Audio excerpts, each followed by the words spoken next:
Inside New Orleans Sports with Eric Asher is underwritten by... At Villeries Florist, we deliver the magic of flowers 7 days a week to the North Shore and South Shore in the New Orleans area. Whether it's for birthday parties, baby celebrations, Villeries provides colorful floral displays for all. With a store full of fresh-cut flowers, exotic tropical flowers, orchids, roses, and even fruit baskets, our goal is to make your vision a reality. Villeries Florist, proudly serving Louisiana since 1969. Dave Miette Insurance Agency, 504-556-0809 or davemietteINSagency.com. For over 48 years, Southern Tires and Auto Repair has provided services across the New Orleans metro area. Southern Tires offers a range of tires for all vehicles and ATVs. We also have a full suite of auto repair options, including brake repair, rim repair, custom exhaust, steering and suspension, tire siping, and so much more. Southern Tires and Auto Repair, 2550 Hickory Avenue in Metairie. Cnc Drugs is a family-owned pharmacy that's been serving Southeast Louisiana for over 50 years.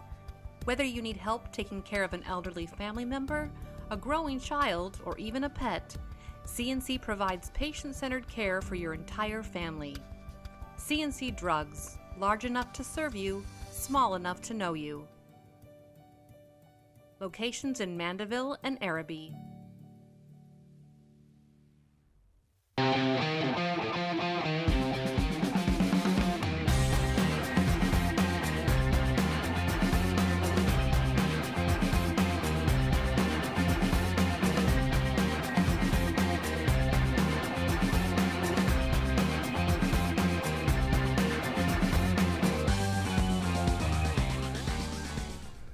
Good afternoon and welcome to another edition of Inside New Orleans Sports. I'm your host, Eric Asher. Of course, we're live from our Pontchartrain Production Studios and right just outside of downtown New Orleans as I gaze over at the Caesars Superdome. We have a clean roof, ladies and gentlemen. Can we get an applause for that? And there's no fire at the roof either, so that's another good thing. A lot of good things to talk about on today's program, by the way. We'll cover the Saints, LSU, Tulane. We'll talk about the succession plan that was announced yesterday on Fox 8 Sports and the Times-Picayune with Lee Zurich and also Jeff Duncan. Jeff teased us a little bit with that last week on the program.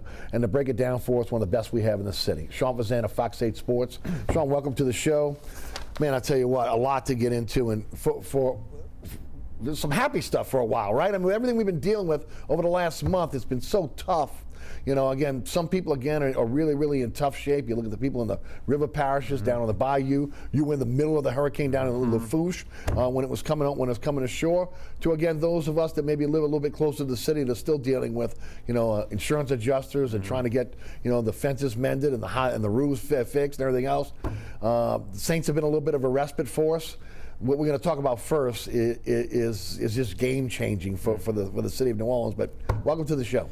Good to be with you. Good to be back. I know we've been trying to connect for the last couple of weeks here. Glad to finally be able to come back to the show. Always enjoy being here. It's been an interesting, you know, things were kind of flowing. July into August, training camp's going. I was in my training camp mode, preseason mode. You had that big Monday night game where you were able to, you know, kind of get the clear winner of the QB competition, and then boom. I mean, I had to throw us a punch, and it feels like we've been swimming ever since. Right. And you know, we've done our best to manage in all walks of life. The Saints certainly have as well. Now they're back. You can sense the relief on their faces. You can sense the excitement and joy, and you can sense how much they wanted to come back, despite the face they put out that they, you know, hey, you know, we got to do what we got to do. But we're all here. We're all back as we enter the month of October here pretty soon. I'm looking forward to a fun fall. Hopefully, in the city of New Orleans and the state of Louisiana. Well, I have to say, Sean, October is my favorite month of the year. It's a great month. Everybody loves October in New Orleans, okay? It's funny, when we were evacuated to Nashville, it was kind of like October in Nashville in August, okay? August into September. Yeah. But again, we finally get a little taste of it here very, very soon. Before we get started, tell the folks about the Fox 8, all the great programming you got going on. And, of course, they're going to want to tune in to Fox 8 over the next couple of days because of, again, what's going on with the Benson succession story.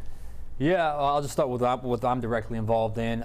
We had our game plan show last night at 10:30. Tomorrow we'll have our third week, but it's not the third week of the football season. Our third week of Fox 8 football Friday. Again, getting into October, gearing up. It gets fun around this time of year. Sunday, we get our normal game day routine. I'll be in that building right there behind us from 10 to 11, Fox 8 Live Tailgate. And then at 10:30, we'll have the final play. And then Monday, Deuce, Juan Kincaid, and myself will do the Black and Gold review, talking about the game that was. And don't forget about our podcast. We're starting to put a little more into that podcast. Chris Hagan and myself have really kind of been driving that thing a little bit. The Fox 8 Overtime podcast and the Fox 8 Overtime show, which airs Tuesday at 10:30 as well. Bottom line, tune in to Fox 8 if you want sports, local sports. We talk a lot of it, and we love what we do. It's the fall. It's that time of the year where it just gets fun. Well, and I'll just say right now, if you're a person that listens to podcasts and you want to keep up what's going on with sports, and not just Saints, but all sports, you got to check out the Overtime podcast. Great podcast. Chris and Sean do a great job with that. All right, let's talk a little bit about it. Let me open up and let me give everybody the parameters in case you've been asleep over the last 24 hours and you haven't heard what has transpired. Lee Zurich and also Jeff Duncan, in conjunction with Fox 8 and the Times-Picayune and NOLA.com, have been working together on a story that even, again, Sean Fazende, who's in the building with them, who was telling me this morning, top secret, again, no one knew what was going on in terms of this story. Now, I can say right now, those of us in the media, and I'm sure people around town, because again, we're a big city, small town, have heard whispers of the possible succession and what may happen. That again, that Mrs. Benson was going to give the teams to charity. At least that was what was being said. Well, we all know, again, an NFL ownership now, you have to have one owner that can own 30% of a team, and then of course at that point he can have other owners that are minority owners, but at least owning one owner owning at least 30%, which is big money. But what makes sense is what has been now again unfolded over the last 24 hours between Fox 8 and also of the Times-Picayune on telling us again the direction that the Saints and Pelicans will go after the passing of Mrs. Benson. Now, first let me say something. Mrs. Benson's what, 74 years old? I hope I look that good when I'm 74 years old, okay? She doesn't look like she's going anywhere anytime soon. That's great news. But upon her passing, the teams will be sold to a buyer that will keep the teams in New Orleans. That's both the Pelicans and the Saints. That's a stipulation. Saints President Dennis Lauscha will be charged with finding a new owner who will commit to keeping the Saints and the Pelicans in New Orleans. The proceeds of the sales will go to the Gail and Tom Benson Trust. We're talking about billions of dollars. Billions of dollars. $2.85 million is what the Saints are worth. I think I looked at it this morning. $1.3 million is what the Pelicans are worth as of right now. That's as of right now. Those funds, in the billions of dollars I mentioned, will be given to local and state charities and nonprofits, among a list that has been already given to Dennis Lauscha, who will be the executor of the estate. The gifts will be given in the fields of education, healthcare, arts and sciences, and humanitarian causes over years. So this is not just one gift. This is going to be given over years and years and years and years when you start talking about the type of money we're talking about here. If for some reason Lauscha is unable to fulfill his duty as the executor, Mickey Loomis, who is again the general manager and one of the executive vice presidents of the Saints, along with Greg Bensel, who is again was media relations but is now an executive vice president of the Saints as well. Those gentlemen will take over as executors. The NFL has already approved the succession plan. As mentioned, Saints are worth about $2.85 billion. Pelicans about $1.3 million right now. And the Saints or Pelicans are also looking to extend their leases with the Smoothie King Center and the Superdome to at least 2035. Again, so that would ensure they're staying in New Orleans after Gail Benson's death. People keep talking about transformative. And I've told this to Sean when we were talking on the way in this morning. I don't know if there's a word in the English language that can describe what this means to the city. Generations to come on, again, how this city can be lifted up. It's an absolutely amazing gift. And a gift that I don't think that when you look back in the history of this city, where we've had philanthropists in the past that have given their estates, that have given money to the city. We think about a lot of them, the McDonoughs, the Wisners, so many others that in the long line of individuals that own plantations that end up giving it to the city that is part of our landscape now. It doesn't touch the type of transformative gift this is from Gail Benson and of course through Tom Benson to the city of New Orleans and the state of Louisiana. Sean, it's mind-blowing when you really start to break it down. Yeah, when you talk about billions billions of dollars that will be in the hands of local charities, local organizations, through the foundation of Mrs. Benson and the St. Albans Foundation. I don't think it's hit the public yet, just what this means, because it is a little far off. And like you said, hopefully Mrs. Benson isn't going anywhere anytime soon. Right. We know that. I mean, she looks great, and she's keeping on going, still going to work every day, still there. So it's for a few years down the road, but it really goes to show you just how calculated they've been, and just how much they've been able to just kind of calculate every step along the way what they want to do, from the money of the sale to who executes the money, who gives that money out, to the lease extension with the state, to the Dennis Lauscha choosing the next owner who is going to have their commitment to the city of New Orleans. I mean, they've taken some steps here to really make sure when that time comes, this city, this region, this state will be well taken care of, and we all benefit from it. Everybody. We all benefit. Everybody. And this has the chance to really transform the city into a city that many of us know we can eventually get to, but just have been stuck in this neutral position for decades. And decades. That has the ability to have that kind of transformation and be much like some other cities that I get to travel to all the time. So it's an incredible plan. It's an incredible gesture from Mrs. Benson to the city of New Orleans. It's incredible journalism by Jeff and Lee. It really is. I'm going to tell you this.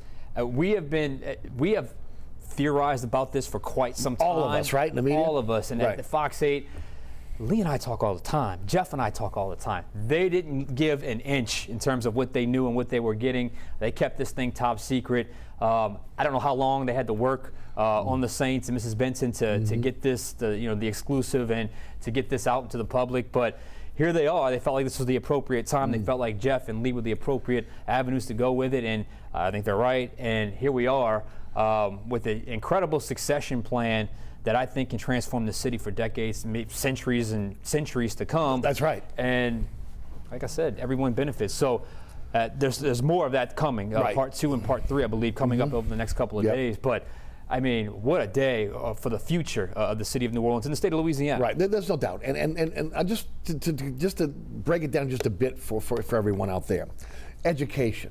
You're talking about, again, yes, we've gotten better in education over the years, but we're not where we need to be. Okay, we're not where we need to be among again, some of the bigger cities, some of the better, some of the more elite cities when it comes to education. Think about pre-K. Think about, again, kindergarten. Think about educational grants, for schools, or for, making kids have equipment. There's so many things. Healthcare. We used to be a hub in this city in terms of healthcare. Again, people from around the world came to New Orleans to have healthcare. Again, the opportunity, again, to maybe cure diseases right here in New Orleans. Again, making healthcare better for not just people in the city, but for everyone. You talk about the humanitarian causes, the arts, the sciences. How about the startups? I mean, the Bensons do this now with their foundation, okay, where if someone has a startup, they can come to the Bensons, talk to them, try to sell them on their deal. I mean, that could be future millionaires and billionaires, and maybe, we talk about having one Fortune 500 company in this city in energy. This could be, again, the sprout of many Fortune 500 companies in this city. It is endless what this money can do. And as Rod Yeager, again, our top guy here at WLE, was talking to us before the show, the billions that go into the bank, you can give just the interest away over the years. So when Sean says centuries and centuries, there's no doubt about it. But Sean, think about this for a second.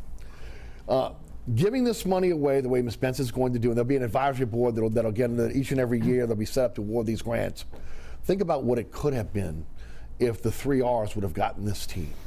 I mean, how different this would have been. First of all, there's no guarantee they would have kept the teams in New Orleans.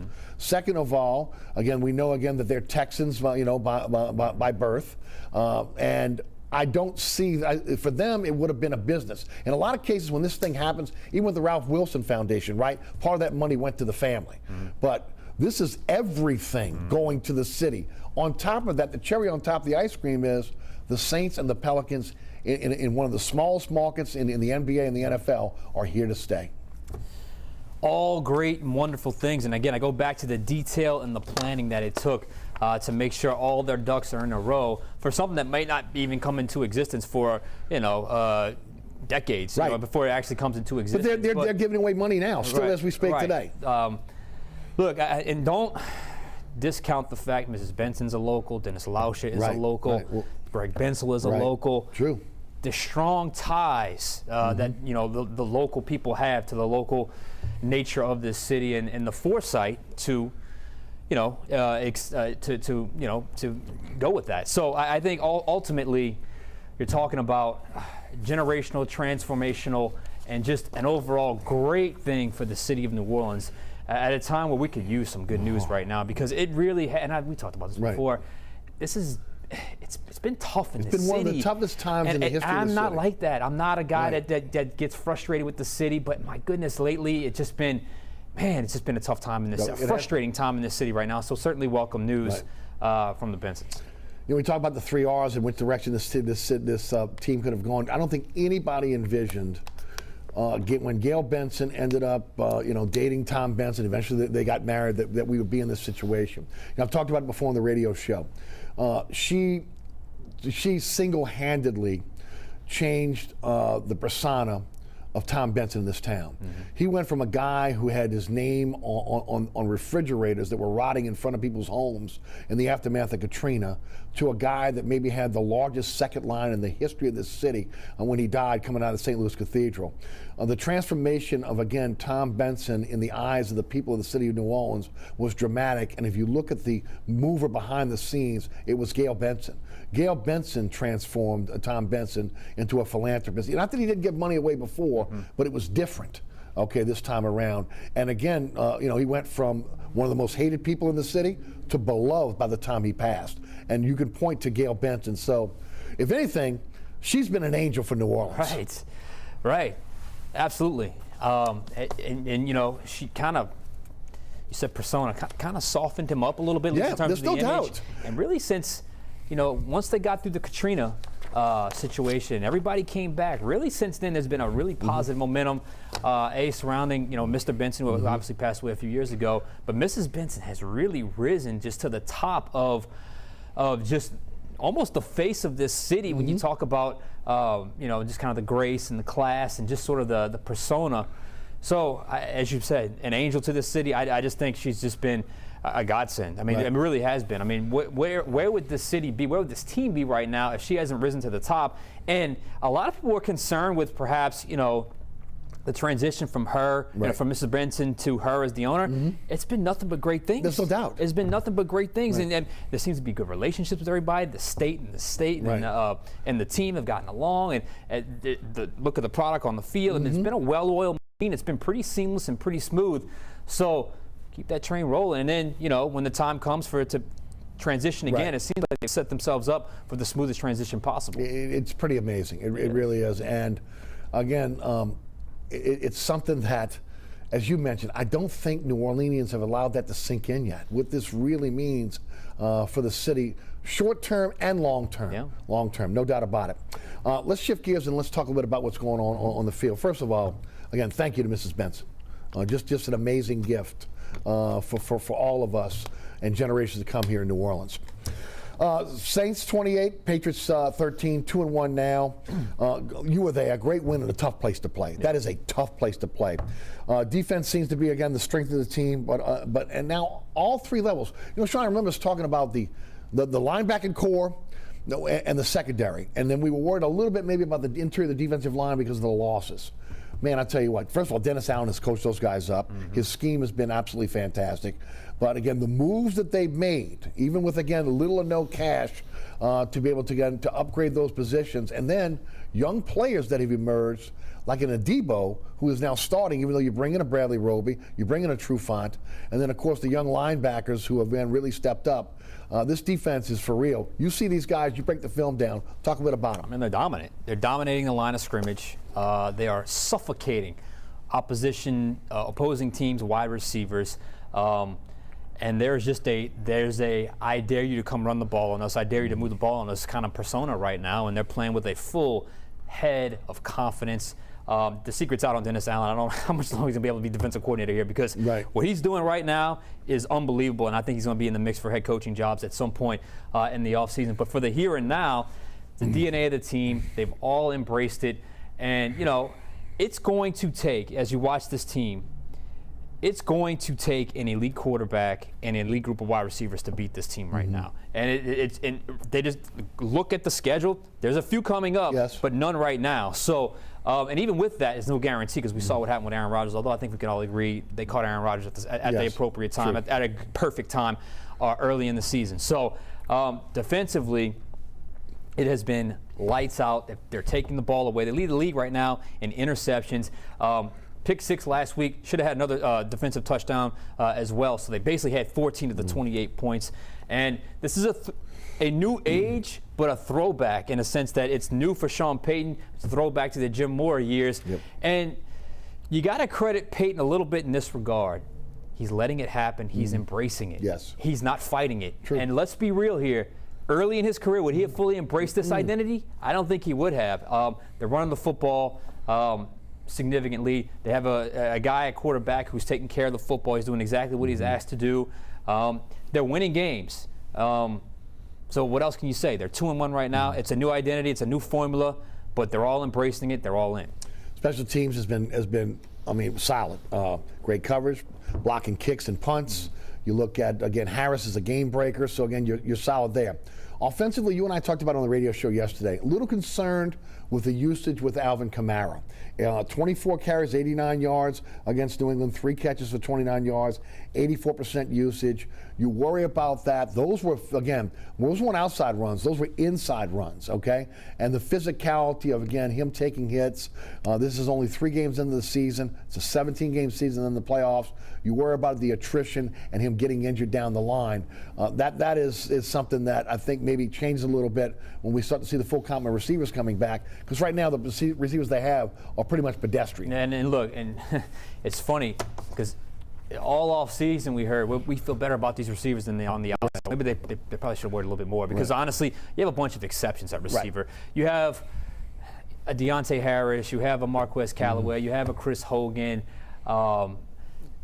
Maybe if you could depend on 1 or 2 of those guys, but you're depending on too many of those exceptions to contribute on a daily basis or weekly basis. Deuce made a good comment after the loss. He said, you know, you're counting on players that probably, for 60 plays, that probably you should count on for maybe 15 to 20 plays in a game. So that is an issue, and that's why they're running the football, which makes it all the more necessary to keep 41 healthy. Because even when Michael Thomas comes back, I'm not sure there's a huge explosion, especially when you consider the way Michael Thomas plays, and he's at first and second level receiver. So back to the original point of Alvin Kamara, where do they settle in? Generally speaking, the numbers will level out, and it's going to be somewhere in that 18 to 22 touches range. He's a very efficient football player, but now he is the only one that any defense is going to fear right now. And so they're all going to key on him. So you're going to get, if you ride him too much, you're going to get a lot of what you had, a lot of contact, a lot of things that could be an issue. And just all you have to do is look at the Carolina Panthers right now with Christian McCaffrey. Who, when I left the game week 2, I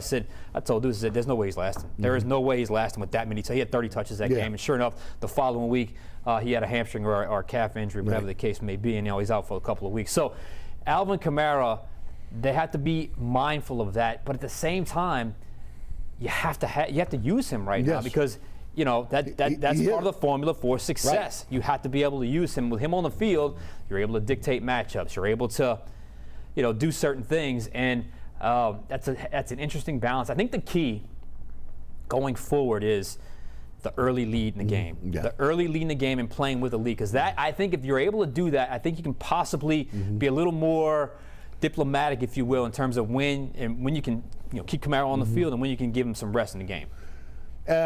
You feel more comfortable maybe again with the receivers when Thomas comes back, because again Stills is here now. Again, he gives you maybe a deep threat. Callaway, as you mentioned, you're not counting on him to be your number 1 guy. Now he's just one of the guys.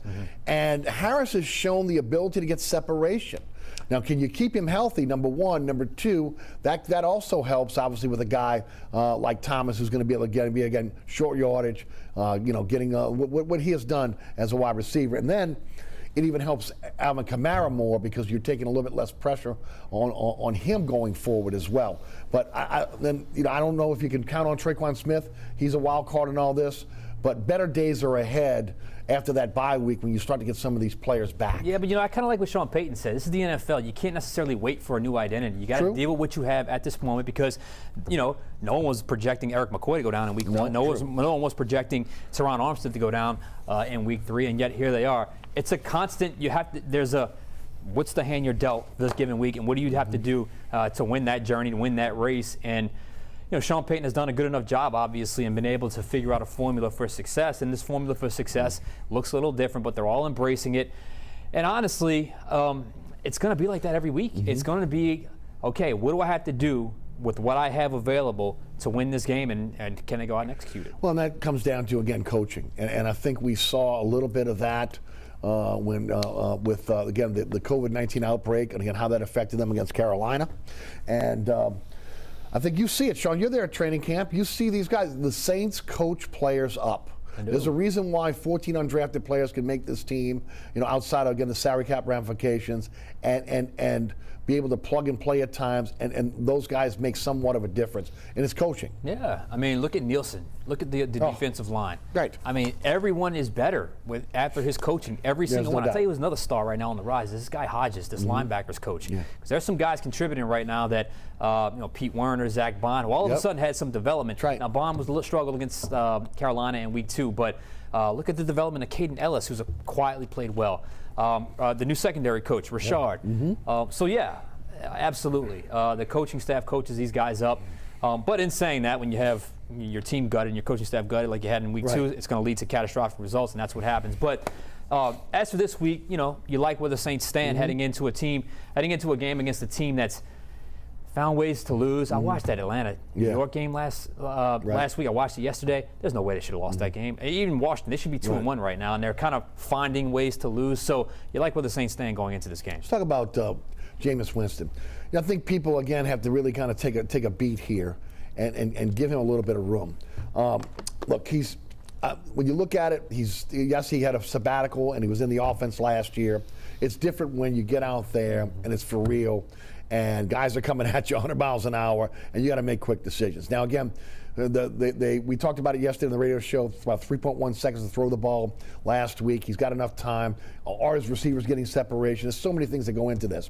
First of all, Breeze threw a much more catchable ball. Breeze knew the offense inside and out. He made the checks. He knew where to go even before the snap. His knowledge of the offense could help undrafted free agents and journeymen, unlike, again, what Winston is having to deal with here. He throws a harder ball. You see that, the RPM. So, again, those receivers have to get used to that. But more importantly, again, he doesn't feel comfortable right now. At least he doesn't look comfortable right now. And I think that's just a byproduct of him, again, first the coaching, don't turn the ball over. And then the second part of that, still trying to find his way in this offense. And, I told the radio audience yesterday, don't judge him on the first quarter of the season, even though, again, he's only got two turnovers, 2 interceptions. He hasn't fumbled the football.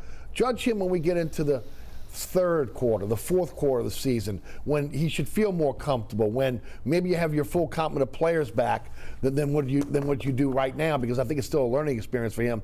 You're there. You've been in training camp. What's your take? If he's not playing well, they're not going to be able to wait till the third quarter. And if he's not playing well, that leads to the detriment of their success when it comes to wins and losses. But right now, the coaches are hammering it home. Do not turn the ball over, not because of your past DNA, but because we had a great defense. And the only way a team's going to come and beat us right now, especially a team we're better than, is if we give them short fields. So that's hammered in his head right now. So that's number one. Number two, he's got a little bit of self-awareness of what his past is. Right. He doesn't want to be that guy that throws a lot of interceptions. Number three, and probably point 1, point 3 go hand in hand, is he's not there yet in the comfort, the head coach and the play caller and him on game day, that push-pull where situation comes up. What do you like? What do you want to run? Do I trust him to run this situation? He's going to actively execute what I want him to do in that situation. And they haven't really been in that high-pressure situation yet. They were behind very early against Carolina, and they were ahead very early against Green Bay and obviously last week against New England. So I don't know what to think of Jameis Winston right now, because he hasn't really been in the situation where you need the quarterback to rise to the occasion and take over a game. When that time comes, can he do that on a consistent basis? Then we will know if this is the guy to lead this franchise going forward past this year. Right. But for right now, they're 2-1. He's making sound decisions. Got away with a few blowout balls. You know, we're not even talking about the one the pick he almost threw to Adam Troutman early in the game. Right. But end of the day, none of that matters. You know, he's made enough plays, and right now they're 2-1, and he's executing what they asked him to do.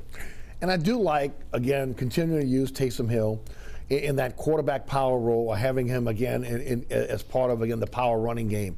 And it happened with Breeze last year, and the people saying don't pull Breeze off the field. But I think with Jameis Winston, it works, and it takes a little bit more pressure off of him going forward when he could come into the game. Taysom can get a big run. Again, make the defense have to respect what's going on in terms of him when he's in the backfield. And look, down the line here, I'm sure he's going to throw the ball out of that formation as well.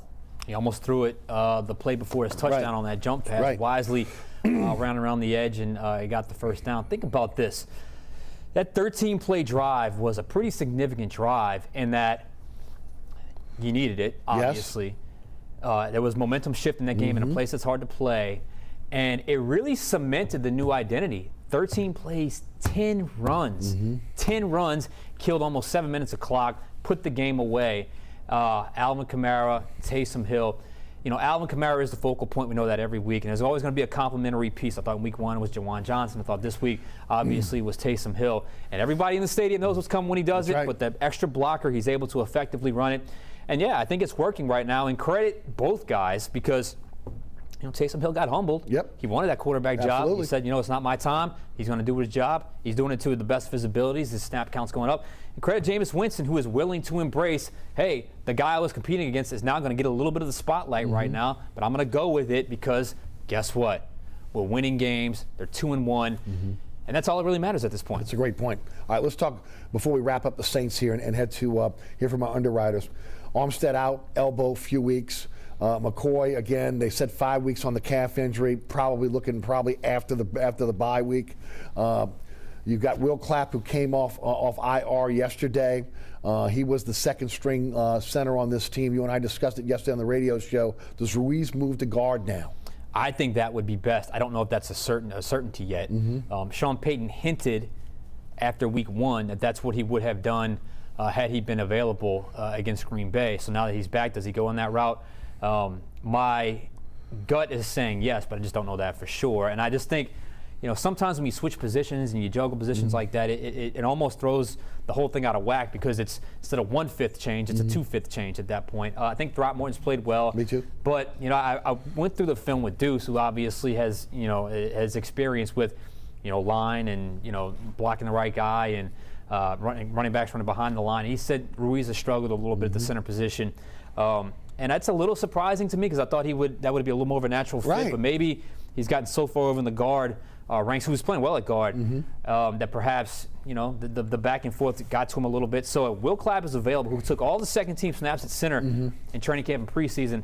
I think that's a smart move by the Saints offensive line. The other question I have for you before we head to break, the situation at kicker. Do you think Will Lutz will be back this week? He's available to be able to come off IR. Is that going to be something they're going to take their time with? I think they take their time with that. He wasn't available.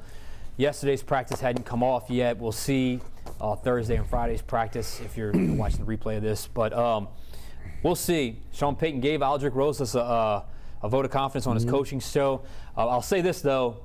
With this formula, special teams have got to be clean. You got to take advantage of every point available to you. So you can't be missing extra points, and you can't be missing gimme field goals. Well, you mentioned on the show yesterday, again, when if you throw back to the Moore years, there was a guy named Morton Anderson. Well, Morty Mort. Right. And that's why they were able to embrace it. There's no doubt. Okay. And I mean, again, it used to frustrate. Your dad and I sat next to each other for years at season tickets. It used to frustrate us all the time because, again, they get across the 50-yard line and they're playing for the field goal. Yeah. You know, I mean, I'm sure it frustrated Bobby Hebert as well. But those were the first days, as we all know, of great Saints football. This team, again, looks like they're going to be contenders throughout the season based on what we've seen in the first quarter. All right, we take a break. We hear from our underwriters. Going to come back, talk LSU, Tulane, and Pelicans, all on tap for us. Sean Fazende of Fox 8 Sports is our guest. I'm your host, Eric Asher. Stay with us.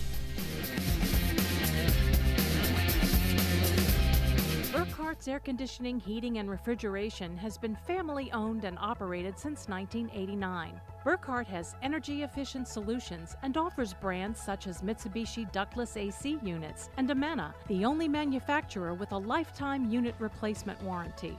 Burkhart's offers maintenance bundle packages that include servicing your AC, generator, and tankless water heater. For more information on the services Burkhart's provides, visit acpromise.com. Burkhart's Air Conditioning, Heating, and Refrigeration, providing comfort for life.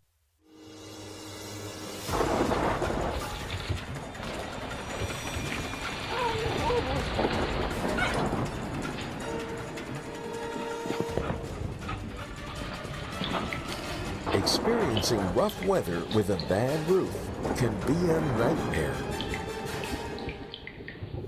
It doesn't have to be. Suburban Roofing, because when it comes to roofing, there is a difference. Located at 3701 Iberville Street in Mid-City is Katie's Restaurant and Bar. Open 7 days a week, Katie's offers daily specials for lunch, dinner, and Sunday brunch. Serving New Orleans cuisine such as fried shrimp platters, grilled redfish, and a fully stocked bar. And don't forget about our expanded event seating and local entertainment. Featured on the Best of Food Network's diners, drive-ins, and dives, Katie's Restaurant and Bar. Welcome back to Inside New Orleans Sports. We turn our attention to the collegiate game. LSU Tigers, 28-25 of Mississippi State. They're 3-1 overall, 1-0 in the conference. One game at a time for the Tigers at this point, is what I've been talking about, because this is not a dominant LSU team of the past. You and I have discussed this on the radio show. The game plan, the RPO, the up-tempo has really helped Max Johnson. Max Johnson, people were really irate with him after the UCLA game, and not even realizing just the flow of that game.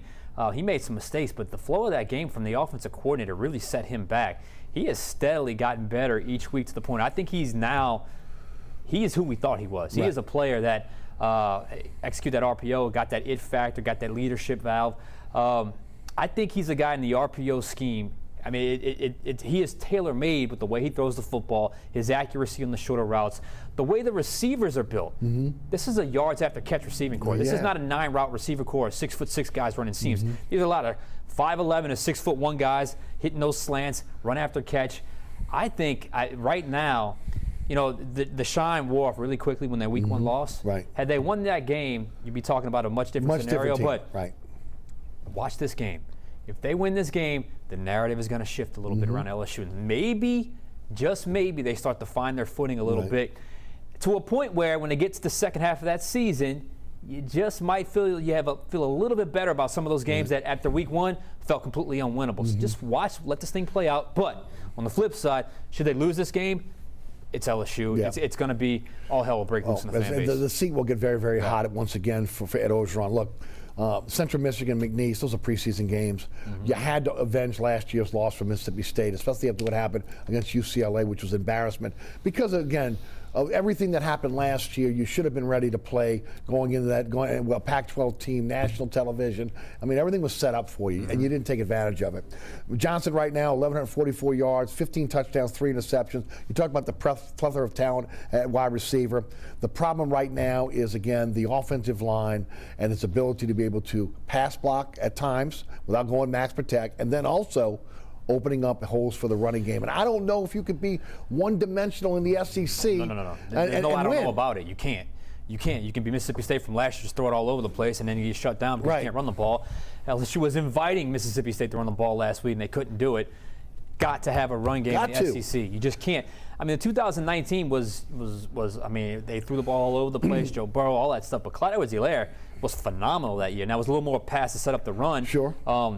But I think I don't know how you get better at that without the running backs are getting a pass a little bit because I think there's some vision issues they're struggling with, some inconsistent issues they're struggling with. But the main culprit is obviously the offensive line. They just cannot get it together, and it's mind-boggling that they run that inside zone. Now they're trying to get out, run some counters and some outside zones, some stretch plays, but nothing seems to work. I don't know what you do to fix that at this point. I really don't. The one thing I could see maybe helping and it's a little risky, but get Max Johnson a little bit more involved in the run game. Right. Get him on that zone read where he keeps it around the end, keep defenses a little honest, not so not so aggressive when coming up on those handoffs. So that's the only thing I can see right now. I don't know what you can do to fix that, but they're not going to do anything more than 8-4 or 7-5 if they don't find a run game. Can you even risk that, though, until Miles Brennan is healthy and ready to return? They said Miles Brennan bye week?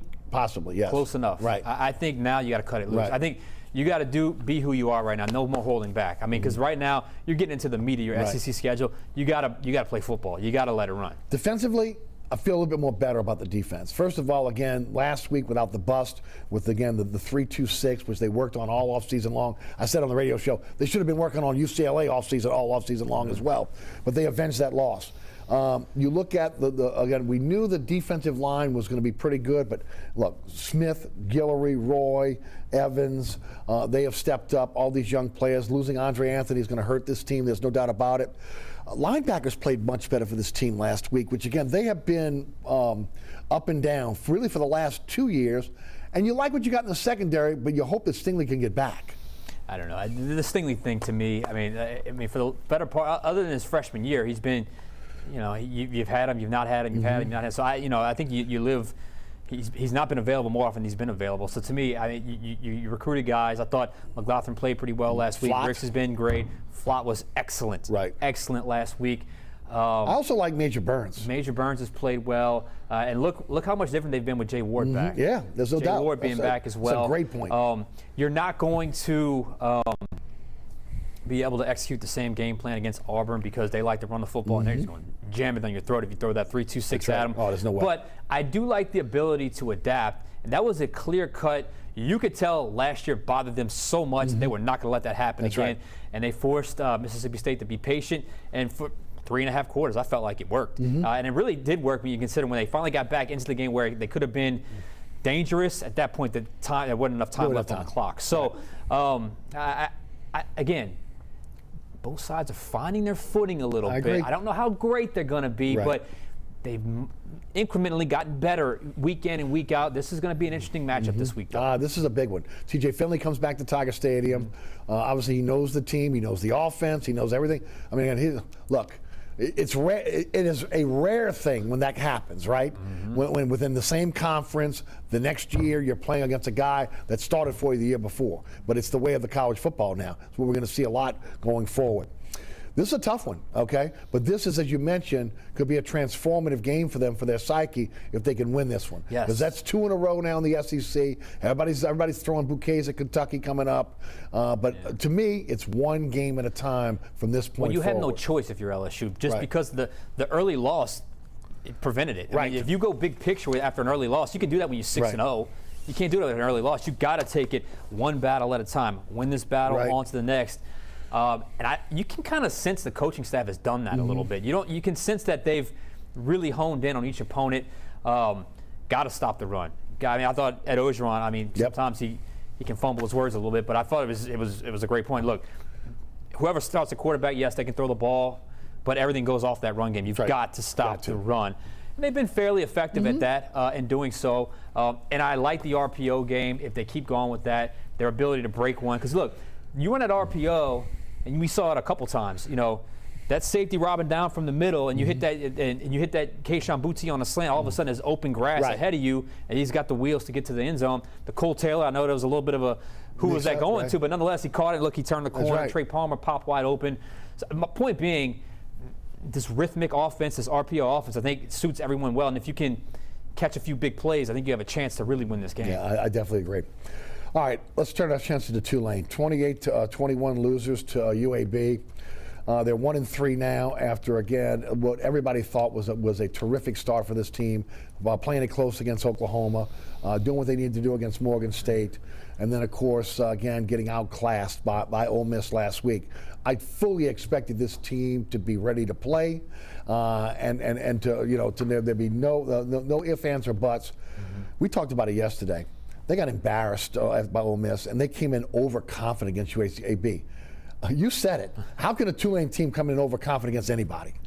This is not Sean King-led Tulane Green Wave of 1998, where they were, steamrolling teams with a new cutting-edge offense. No, at no point should a 1-2 football team ever have an overconfidence issue. I mean, it feels like this team has been celebrating that good-looking loss from week 1 for quite some time. Amen. Yes. And you got to learn how to deal with success. And I guess you call it success, but really it wasn't successful. You lost the game, and I know you had a good week the following week, but I mean, Ole Miss should have humbled you. UAB better humble you. Right. This is kind of the life you live, though, with Tulane, current state of Tulane. It's better than what it was, but you feel, and I've been frustrated with this because I feel like there's it's a little train that could you just break through. It's right there, and they just are never able to do so. And they live in this 6-6 range. Mm-hmm. We'll see. Willie Fritz always has a tendency to punch up a little bit, and he's able to win a game he's not supposed to win. True. So I think, despite a tough finish, a tough schedule heading forward or going forward, I still think there's a chance to win a few games. Maybe they're not on paper supposed to win, and they climb into that 6 or 7 win range. But I had such high hopes for this team to go 7-5, 8-4, be in the contention for conference championships. And as of right now, I just don't think that's going to happen. They're going to make mistakes, and they have, and that's hurt them a lot, okay? But you can't get out-physicaled, and you can't get outplayed. And when your coach says that you walked in overconfident, I mean, that's a message sender there. This might be the most talented team in the Fritz era, but they got to play hard on every play to be able to win, much like they did against Oklahoma, okay? And they haven't done it. Now there's a little concern with Pratt at this point. Again, we all saw him get driven into the turf by the Ole Miss defensive tackle. Again, you could say it was a dirty play, whatever at this point. But again, he didn't practice last week. Showed early with the rust. You kind of, again, he took a beating again this past week. And you wonder at this point, again, how much longer you take the beating. Iabetta's not available right now. So again, Tulane's got a tough situation if they don't protect Pratt. And of course, look, for them to be effective, he's got to be a runner. Got to be a runner and got to be a playmaker. Got to be a guy that distributes the ball, executes that offense. So that could be an issue going forward because they need him. And the guy's tough. I give him credit for that. But there's some hits he takes he should not take. There's no need to take some of those hits. And it's one thing when you got a chance to beat Oklahoma to go all out for those type of plays. But there's some hits he should not be taking. And there are a couple hits where, frankly, his O-line let him down. But they need him back. To the level we think he can be for this team to even have a chance. Right. Of course, it also hurts. They got on the football. Right. And hurts to lose Nick Anderson with a high ankle sprain. He's probably their best defender, outside of Johnson on the defensive line. So again, that hurts there because their linebacker core really was the strength of this defense, and now again, it's a little chink in the armor there. To me, this is a situation where in a year where the American is losing status, okay, with again all the defections we're seeing. Tulane has not taken advantage of maybe its most talented team to maybe they catch the attention of a conference that's maybe looking to expand. And that's a shame because we thought this was a Tulane team that was going to take the next step. Season's not over, but again, they got to play with intensity week in, week out. They haven't done that, especially against Ole Miss. I want to see how they respond this week. I want to see how they respond. Well, they have to. It's East Carolina. I want to see how they respond because that was a shot from your head coach to your team. I don't know if I've seen him that directly call out basically their mindset going in, that you guys are not as good as you think you are. I want to see how they respond because generally they respond well when Fritz is able to do that. At Carolina, about 16,000 at Yeoman last week. Hopefully, again, they respond. Let's shift gears to the Pelicans now. Training camp is opened, and as always, there's a cloud hanging over the Pelicans. Again, as we walked away from last season, it was Zion's family saying they had a dysfunctional front office. You had the firing of Stan Van Gundy, the hiring of Willie Green as a rookie head coach.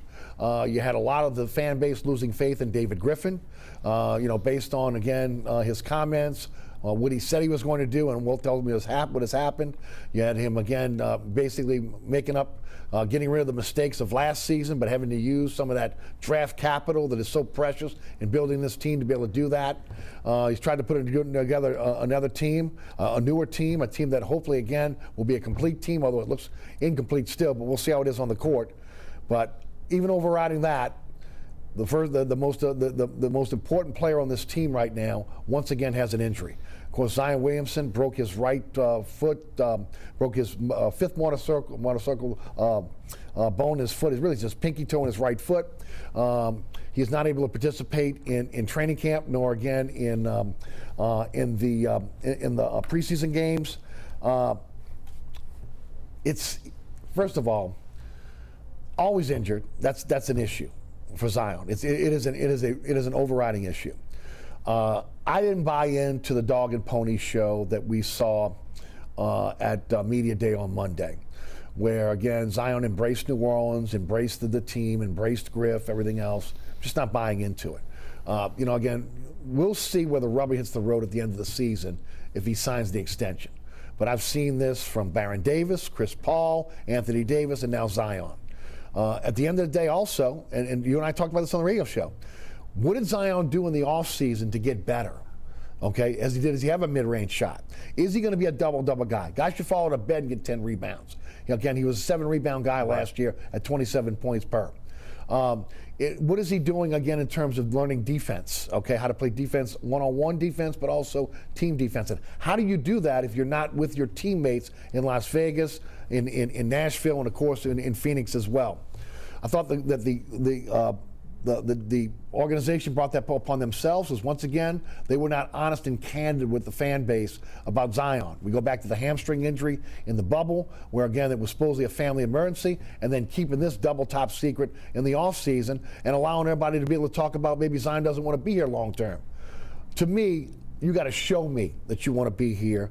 And again, you also got to show me that you're willing to be able to do what it takes to be a generational player. Zion, to me, has not done that right now. He has not done that. He's been a disappointment, even though, again, his stats are gaudy. He should be better than he is by now in year 3. Well, first off, always something when it comes to the Pelicans. If it's not a David Griffin soliloquy of I love that. of grand verbose nature, it's some kind of injury. And if you really pay attention, the Pelicans have become the national media's favorite team to really dump on, I guess a model of dysfunction, if you will. True. And now you have this, Zion Williamson, year 3, another injury. I mean, at some point, you got to look at off-season training habits, in-season training habits, diet, body type, style of play. Is this contributing to yet another injury? Now, in saying that, he's probably going to be ready for the regular season opener. Hopefully. At least they're saying that. Right, hopefully. I mean, everybody's concerned right now. Can you believe anything he said at this point? Exactly. You can't. Exactly. So, who knows with that? And once again, you're having to kind of go off the cuff with a rookie head coach. It's going to be in a tense situation, and a fan base that's it's kind of over the whole, as you mentioned, the dog and pony show. Right. It's like, run the franchise, players here, play basketball and win games. That's what you're supposed to do. It always seems to be some kind of side chat or some kind of side issue dealing with this team. And again, in Zion Williamson's case, he kind of skates criticism a lot, but this is another injury. And no one could honestly look at his game, because I know in the NBA, especially NBA media, you don't criticize superstars. He has to improve. He has to improve. Not improve, evolve. Right. There has to be more than just give me the ball at the high, let me dribble the ball down and get right to the hole. I mean, it's going to work at some point. Right. You get 25, but are you winning games like that? Right. I don't know if that's the case. So, with him being injured, did he work on his game? Is there cohesion with his teammates, new coaching staff? We don't know. They're so secretive, but I mean, it's just always something. And like you said, show me. There's so much skepticism right now of whether or not this team can get out of its own way. But in saying that, if first 10 games of the season they're 7-3, maybe it'll reverse some of the karma a little bit, and they're able to do some good things. But it doesn't excuse the fact that he's a phenomenal player. And nobody's knocking him. To score 27 points in the NBA per game is big time. But he has to, as you mentioned, he has to evolve as a player. He needs a mid-range shot. He needs to be able to, again, be a guy that again, is disciplined enough to be able to, again, play defense, that puts in the effort night after night. Pass the basketball, you're getting all that attention, getting to the hole. There's no doubt. Maybe become a little bit better distributor of the basketball. Well, that's one of the things that they have to surround him with better players, and it looks like they're at least trying to do that. And look, Too much is given, much is expected. That's it. Okay, and that's just the way it is. He's the face of the franchise, wants to be one day the face of the NBA. You just can't rest on the game that you had in AAU ball. You got to evolve, and you haven't. And that's my issue with Zion. And people say I'm too tough on him, but I'm sorry. At this point, again, the great ones, no matter how great they were, you can go through the annals of NBA time, they always did put something new in their repertoire every year in the offseason. Every year. He has not done it. No, yeah, and if he was hurt most of the offseason, was he able to do that this offseason? I guess we'll see once the games start. Be very curious, though, if he really makes that regular season opener time. Me too. First off, how is it basketball season already? It's already basketball season. We're just getting to meet a football season. It's already basketball season. It is amazing. I will say this. You like what Brandon Ingram has said, putting 15 pounds of muscle on and taking more of a leadership role. Nicole Alexander-Walker, again, inviting everybody up to Nashville, taking a leadership role. So you're seeing some of these younger players evolve into a leadership role that should be him. It should be Zion in that leadership role at this point. If it doesn't work out, you can't blame the coach this time because this is your quote-unquote player's coach. Right. There's no one to blame now. Right. Well, this is it. This is the end of the road for David Griffin. Well, Griffin, players, coach, exactly. Right. And look, we spent a lot of time criticizing David Griffin, rightfully so. So he knows at this point, you got to get it done. You got to get it done. Got to get this team in the playoffs. And look, you got to figure out if Zion is really want to be here long term. That's it. And if not, at this point, look, we've been through enough of these type of guys. You move on and you try to get as much as you can for him, and you move on at that point. Holding a player hostage in the NBA is not a way to win. We've seen that over and over again. Hopefully, again, there will be better times this year for the Pelicans. We'll see. Sean, thanks as always. Again, just quickly, you like the Saints this weekend? I do. I'd be disappointed if they weren't 3-1. I would be. Me too. How about the Tigers? I do. I like the Tigers in a close one. Tulane at East Carolina? You know what? I'm going to give Fritz the benefit of the doubt here. Yes, I think they get the win. Here he is, Sean Fazende, Fox 8 Sports. Make sure you check him out on Fox 8, of course, the Overtime Podcast. And don't forget he has to talk about it, his award-winning blog, second to none.